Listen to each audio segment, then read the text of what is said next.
had an extra long layover on our trip back from the West Coast home to DC.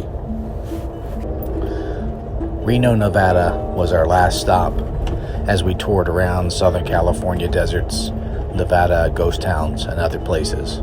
All we had left to do was walk to the train station from our hotel.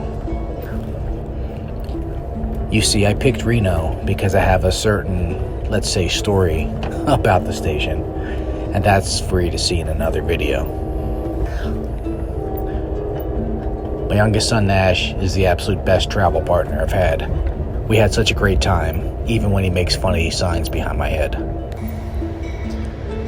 Finally, the train arrived 45 minutes late, and we should have known this was going to be the start of a long couple days.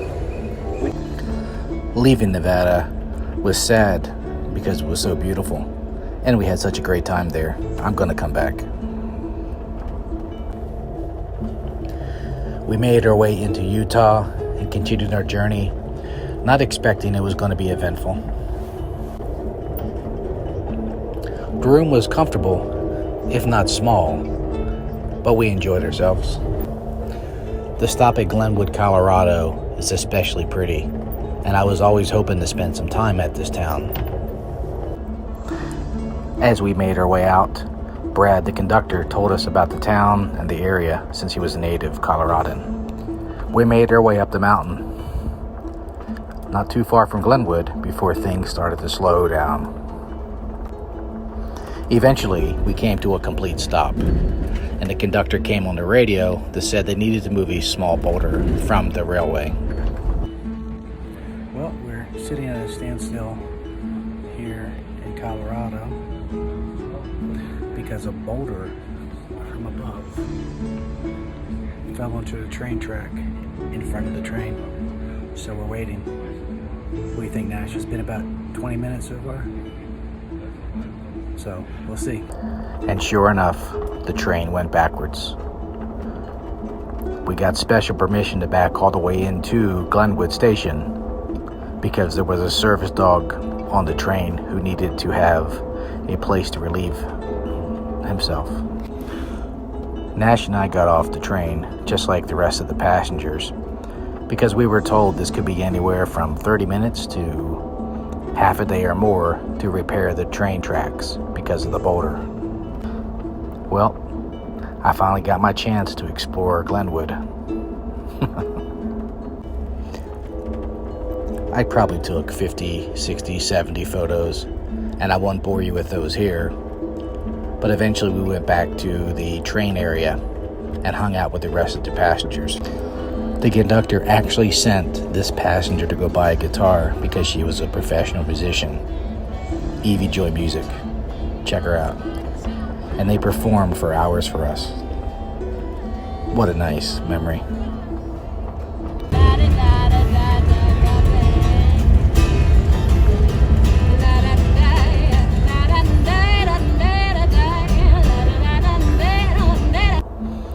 And just over 3.5 hours plus later, we got back on the road, or the rails, that is. We weren't going to see the most beautiful parts of the Colorado Rockies, but the time of day was just right to get some beautiful shots before it got dark. Okay, I'll bore you with just one photo. This was one of my favorite from the trip, as we were making our way up the Rockies after we left Glenwood. It was getting time to sleep. We were really tired.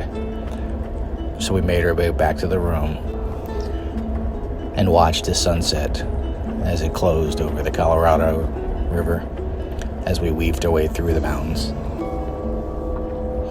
We got into Chicago well after our train left. So the only thing to do was to get an Uber and go to a hotel. I used my points to stay at a Marriott rather than the hotel they gave us for free because I knew we could have a late checkout and our train didn't leave till 6:40 p.m. the next day.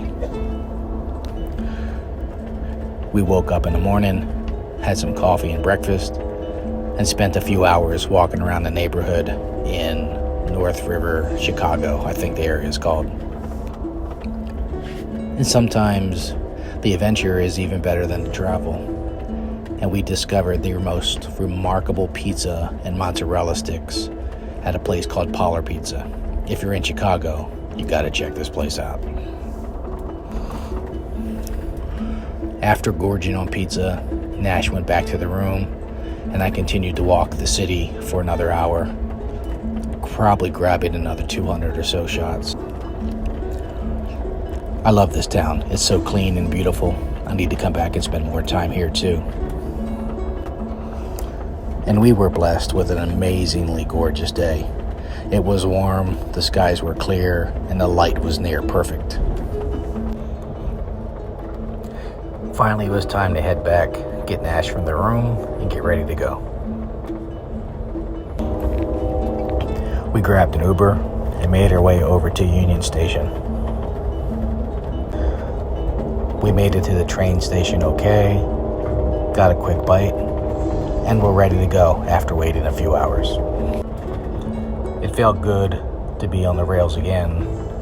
Our next stop from Chicago, although a day later, is going to be Martinsburg, West Virginia, where Nana picks us up.